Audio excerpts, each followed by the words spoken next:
أجيال ورا أجيال هتعيش على حلمنا، واللي نقوله اليوم محسوب على عمرنا. أجيال ورا أجيال هتعيش على حلمنا، واللي نقوله اليوم محسوب على عمرنا. ايه سبب الوقفه النهارده يا استاذ سمير؟ سمير غريب درس حدائق الأوبا، مدرس في السنة التجريبية وعضو في الجبل الحكاية المعلمين. طبعا النهارده احنا جايين اولا لمطلبين. المطلب الاول او السبب الاول هو اعتراضنا على البيانات المتعدده اللي بتصدرها نقابه المعلمين برئاسه نقابه الدكتور احمد الحلواني، اللي بيوصف فيها ان اللي حصل يوم 30/7 ده انقلاب عسكري وبيدينه وبيطالب بعوده مرسى وعوده مجلس الشعب وعوده الدستور، وده يعتبر تحدث باسم مواقف المعلمين السياسيه، واحنا بنرفض الكلام ده، لان المعلمين مش قصر عشان يجيبوا نقيب يتحدث عن مواقفهم السياسيه. نقابه المعلمين لها دور واحد بس، وهي اداره موارد النقابه وادارتها اداريا بس، مش التحدث عن مواقف المعلمين باسم مواقف المعلمين السياسيه. فعشان كده احنا بنرفض الكلام ده، واحنا بنطالب مطلبنا الاساسي هو حل مجلس اداره النقابه، لان النقابه فشلت في اداره موارد النقابه على مدى عامين، فشلت في انها تقدم اي خدمات للمعلمين في مجال الصحه او في مجال الاسكان او الوعود اللي ادوها لنا من سنتين، فشلوا في اي خدمات للمعلمين. هل انتوا تقدمتوا باي طلبات للنقابه قبل كده؟ طلبات المدرسين معروفه، يعني رفع المعاش اللي هو 120 جنيه، يعني المعلم بعد 40 سنه بياخد معاش 120 جنيه. صندوق الزماله بقاله تقريبا 18 سنه ما اترفعش، صندوق الزماله 15000 جنيه ما اترفعش، رغم ان المدرسين بيدفعوا مبالغ ضعف المبلغ ده على مدار حياتهم، بيدفعوا 30 و40 الف جنيه، لكن صندوق الزماله هو مبلغ ثابت 15000 جنيه. طالبنا بمطالب كتير، لكن النقابه فشلت في تحقيق اي مطلب للمدرسين. مفيش فرق، هم اتهموا نقابه كمال سليمان ان هي نهبت اموال المعلمين، انها النقابه السابقه، لكن هم ما قدموش اي حاجه تفرق عن النقابه اللي عندهم. طب استاذ سمير، يعني انتوا انا شايف ان انتوا واقفين على السلم وهو النقابه مقفول، هل النهارده هو يوم عمل للنقابه ولا طبعا يوم عمل، لكن النقابه اصدرت بيانات تهديد للمدرسين ان هيحصل حاله للنقابه وان هيحصل اشتباكات مع مدرسين الاخوان، وده كان السبب في ان العدد ما جاش كالمتوقع. يعني ارهبوا المدرسين وهددوهم بان هيحصل مشاكل مع مدرسين الاخوان، وان في بلطجيه هيجوا هنا. فطبعا ده يعتبر تهديد للمدرسين. وعايز اقول ان هم في بعض النقابات اعلنوا العصيان المدني واغلقوا مقرات النقابات الفرعيه، فما اعرفش، انا خايف يكون ده هو نوع من العصيان المدني اللي اعلنوا عنه، فقرروا ان هم يقفلوا باب النقابه. احنا بنطالب، احنا موجودين كل يوم، معنى كده ان انت بترسل تحذير للحكومه ان نقابه المعلمين ده بدايه عصيان مدني بدا من النقابات الفرعيه، النقابات المهنيه. وانا شايف ان النقابات المهنيه دي بتعتبر زي السوس اللي بينخر في عظام الدوله. بنطالب الدوله ان هي تتدخل ومجلس الوزراء يتدخل لحل النقابات الاخوانيه اللي هي تعتبر مسيطره على عدد كبير جدا من المهنيين الموجودين في مصر. هو ده مطلبنا. شكرا استاذ سمير. استاذ محمد، انا شايف ان انتوا النهارده عاملين وقفه قدام سلم النقابه، هل في موانع لدخول النقابه؟ هو المفروض ان احنا 10/9 ده يوم كل معلمين مصر، احنا عاملينه يوم المعلم، ان ده كان بدايه ثوره معلمين مصر، بدايه طريق معلمين مصر عرفوا فيه ان لهم حقوق ولهم مطالب قانونيه. فاحنا قلنا النهارده عيد المعلم بالنسبه لمعلمين مصر يكون في نقابتهم الحره، ولكن اشاع المعنيين بالامر في النقابه، وهم طبعا ينتمون لهذا التقصيد الفاسد الذي افسد الحياه في مصر، الاخوان المسلمين، اننا ندعو لحرق النقابه وتخريب النقابه. نحن الذين نحارب من اجل نقابه حره مستقله ومن اجل حقوق ومطالب معلمين، سوف نقوم بحرق هذه النقابه. نحن نحارب من اجل هذه النقابه، نحن نحارب من اجل استعاده واسترداد هذه النقابه المنهوبه المسلوبه من قبل هذه الجماعه. يعني معنى كده ان تم الترويج من قبل اداره النقابه ان الاعتصام الموجود ده هيكون بحرق النقابه. بالتأكيد هم أصدروا بياناتهم، أصدروا وروجوا إشاعاتهم وبأن القادمين إلى النقابة يوم 10/9 سوف يقومون بإحراق النقابة وتخريب النقابة، وسوف يصطدمون مع بعض المعلمين الموالين للجماعة، مما أوجد نوع شعور بالخوف لدى المعلمين. لذا حضرتك زي ما انت شايف كده العدد مش هو اللي كان مطلوب. طيب هل العصيان المدني اللي اعلنته النقابه او اللي روجت ليه النقابه، هل بدا فعلا في النقابات الفرعيه انا عارف حضرتك في المنيا، هل فعلا بدا العصيان المدني بالفعل اللي روجوا ليه؟ يبدو ان هم فعلا بداوا ينفذوا مخططاتهم تجاه العصيان المدني من قبل النقابات المهنيه، وده طبعا واحنا بناشد الحكومه من هنا وبناشد المعنيين بالامر وسده الحكم من هنا لاتخاذ اقصى اجراءات ضد هذا الفصيل الفاسد. نحن لا نريده، نحن لم ننتخبهم وهم دخلوا في عوار. انا عندي في نقابه المنيا كان معايا حكم من شهر 12 ضد النقابه باسقاط النقابه، في ظل وجودهم انا ما كنتش عارف انفذ الحكم باستلام النقابه واعاده الانتخابات مره اخرى. اليوم انا بطالب الحكومه، بطالب رئيس الدوله القائم، الرئيس المؤقت، بطالب مجلس الوزراء الدكتور حازم البلاوي، وطالب كل المعنيين يا محافظ المنيا، كل المعنيين بالامر، نحن نريد استرداد نقابه المعلمين للمعلمين وليست لفصيل بعينه. شكرا يا استاذ محمد. عصام احمد مصطفى، منسق عام المجلس الوطني للتعليم. استاذ عصام، احنا عرفنا ان حضرتك خدت مجموعه قرارات من الوزير في الحكومه الحاليه الدكتور محمد نصر بخصوص توفيق اوضاع المعلمين، توفيق اوضاع كثيره والحصول على مكتسبات للمعلمين. هل هناك ما يتعارض مع قرارات الوزير او في حاجات موقفه قرارات الوزير؟ لا يا فندم، احنا رحنا قابلنا الوزير، كان الوحيد قابل الوزير مرتين في خلال شهر، يعني قابلناه في 13/8 وقدمنا له طلباتنا، ورحنا 29/8 ما قدرناش نقدم طلبات ثانيه. احنا صممنا نناقش الطلبات الاولانيه وناخد صبر ببعض الطلبات ونفضل صبر.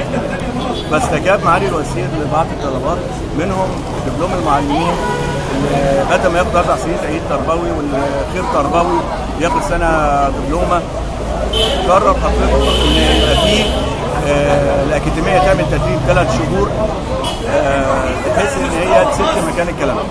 على باتصال هاتفي النهارده اليوم بالدكتوره ميسه رئيس قطاع التعليم العام بالوزاره، قالت لي انها كانت باتصال بجامعه عين شمس، ويمضوا التعاقد ان شاء الله خلال شهر او بعد شهر، ويبدا التدريب للمعلمين ابتداء من نصف العام.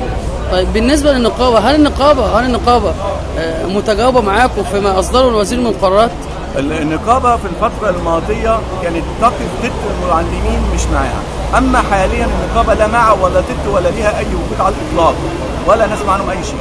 طب هل حضرتك النهارده وانت واقف، هل حضرتك بتمثل الوقفه اللي حضرتك واقفه بتمثل الاتحاد المجلس الوطني ولا بتمثل استاذ عصام كشخصي؟ لا، هو حضرتك احنا كنا عاملين اجتماع يوم الخميس الماضي في نادي المعلمين للمجلس الوطني اللي اخترنا فيه، رشحنا فيه مجلس الاداره وتم ترشيحي منسق عام للمجلس. خدنا تصويت على المشاركه في هذا اليوم، وكان التصويت مش بالاغلبيه بل بالاجماع، فالجميع اجمع، فبالتالي انا حاليا موجود باجماع المجلس الوطني. طيب انا شايف ان انتوا واقفين على سلم النقابه ومش قادرين تخشوا النقابه. ايه هو الذي يحول ما بينكم وبين دخول النقابه؟ هل هو النهارده يوم عمل ولا؟ هو المفروض النهارده يوم عمل، واللي حصل ده غير قانوني. يعني النقيب الحلواني بدل ما يحتوينا ويقعد معانا ويبدا يشوف طلباتنا، قفل النقابه وجاب لنا الشرطه تقف على باب بيتنا الاساسي اللي المفروض ندخله في يوم عمل رسمي، ومنعنا من الدخول، ومش عايز يتحاور معانا ولا يشوف طلباتنا ايه. فطبعا احنا بنودين هذا التصرف الغريب.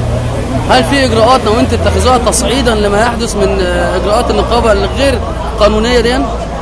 هو انا من رايي في انتخابات نصفيه خلال شهر 10 القادم، يعني شهر القادم التقديم بتاعها، وهي هتتم في شهر 2. احنا لو خدنا اي اجراءات مش هتتم قبل الانتخابات النصفيه طبعا احنا جبنا راينا، فبالتالي احنا بنقول هم هيقعوا في الانتخابات النصفيه، هيقعوا مش شرط احنا ندخل، واحنا مش عايزين ندخل ولا نرشح نفسنا، ولكن عايزين الافضل من يجيب صالح. استاذ عصام، النقابه بدورها وما تحدث، وكما سمعنا عن العصيان المدني من بعض الزملاء ان فعلا بدات النقابات الفرعيه في المحافظات بدات في العصيان المدني، هل وصل لكم كالمجلس الوطني للمعلمين حاجه زي كده؟ ايوه، الشرقيه طارق الضوء وكيل المجلس برضه نفس الحكايه، حصلت مشكله مع النقابه وكان في قلق. دمياط عملوا اجتماع مع منسق عام دمياط محمد لاسوقي، عمل اجتماع في النقابه وهجموا عليه بتوع النقابه. هو كعضو اساسي كعامل كمعلم حقه يخشوا، هجموا عليهم وتهجموا عليهم وعملوا لهم محضر بالفعل باسم الشرطه واتصلوا بيا ونزلت الكلام ده. كان من 4 من اعضاء النقابه والباقي من بره النقابه كانوا بيضربوهم. 2 منهم عليهم احكام، تم القبض عليهم او لا، بس كان اثبت بالفعل ال2 من اعضاء النقابه عليهم احكام. ما هي الرساله اللي بترسلها للمسؤولين دلوقتي او لحكومه الدكتور الببلاوي؟ والله هو الدكتور حكومه الببلاوي ربنا يوفقها، خصوصا الدكتور محمود ابو نصر في التربيه والتعليم ما فيش حد قبله واختلف عليه. يعني كل احنا اتعاملنا مع 3 وزراء بعد الثوره وده الرابع. 3 وزراء كان في اختلاف، اغلبيه يتفقوا واكثريه وهكذا، ولكن الوزير الوحيد اللي احنا كلنا متفقين على ان هو عنده استعداد للمساعده والعمل والجهد ولا يبالي ان يتراجع في قراره قد اخطر. شكرا استاذ عصام. منصه عام ائتلاف المعلمين محافظه هنا ان شاء الله. استاذ طارق، انت جاي النهارده ولا موجود في مصر من قبل كده؟ لا، انا جاي مخصوص. انا كنت جاي المهمه، ولكن المهمه الاساسيه عشان 10 سبتمبر احنا جايين فيه النقابه ان شاء الله النهارده عشان خاطر نسحب الثقه من الحلواني. وتفاجئنا ان النقابه مقفوله اللي هي بيت المعلمين على مستوى الجمهوريه. يعني انا جاي 10 ساعات سفر في الاتوبيس وفي ظل الظروف الراهنه دي اللي ما فيهاش اصلا قطارات والمعاناه اللي انا عانيتها من 10 ساعات، ونيجي هنا نلقى النقابه مقفوله. ده شيء لا يصدقه عقل، يعني ده حاجه خارجه من الطريق خالص. هل النقابه الحاليه ما بتديش للمدرسين حقوقهم او ما بتصعد لهمش طلباتهم؟ يا فندم، من ساعه ما مجلس الاداره الحالي تولى النقابه الحاليه دي تولت وهي خضعت النقابه بكل خضوع سياسي. واحنا نطالب النهارده من سنه 69 لحد النهارده، من ساعه انشاء النقابه سنه 69 لحد النهارده ان نقابه المعلمين لا تخضع لاي تيار سياسي او جماعه بعينها. اما الجماعه بالذات بدات في احضار ملعب فظيع للمعلمين. فاحنا النهارده بنقول لا، كفايه كده، كفايه. حضرتك انت النهارده هل ليكوا اجراءات للتصعيد اللي يحصل موقف النهارده وقفل النقابه؟ احنا بدانا في محافظه الجيزه بالتحديد مبدئيا الاسبوع اللي فات من اجراءات سحب الثقه من النقيب الاخواني اللي في محافظه الجيزه، وبالتالي بالتنسيق مع القاهره بحيث ان المفروض النهارده احنا على مستوى الجمهوريه هنبدا سحب الثقه من النقيب احمد الحلواني.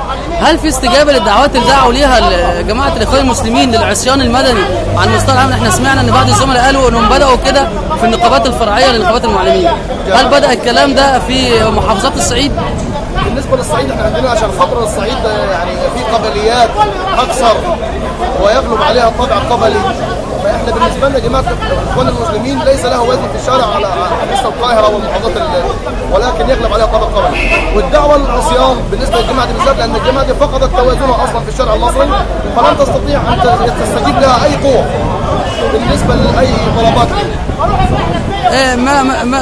ما هو الصرخه اللي توجهها لحكومه الدكتور حازم الببلاوي الحاليه؟ نحن ناشد حازم الببلاوي بالتحديد، طلبنا كثير من نشطاء المعلمين، وانا شخصيا بطالب نيابه عن ائتلاف معلمين كنا الدكتور حازم الببلاوي باصدار قرار فوري، لانه من سلطته نازل قرار فوري بايقاف العمل بهذه النقابه وتعيين لجنه قضائيه محايده لحين الاعلان عن انتخابات جديده في خلال 60 يوم. شكرا. حاتم الازهري وكيل الجبهه الحقوقيه للمعلم.